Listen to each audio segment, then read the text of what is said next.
শ্রাবণ মাসের তৃতীয় সোমবার টোটো ভাড়া করে আমরা চলে গেলাম জল্পেশ মন্দিরে বাবার মাথায় জল ঢালতে।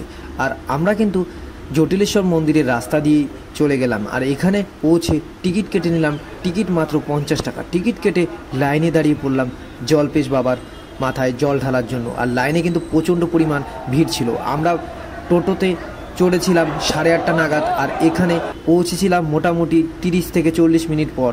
আর এই রুমে ঢোকার পর রুম থেকে বেরোতে বেরোতে মোটামুটি 2 থেকে আড়াই ঘন্টা লেগে গেছে। এত ভিড়, প্রচণ্ড পরিমাণে কিন্তু ভিড়।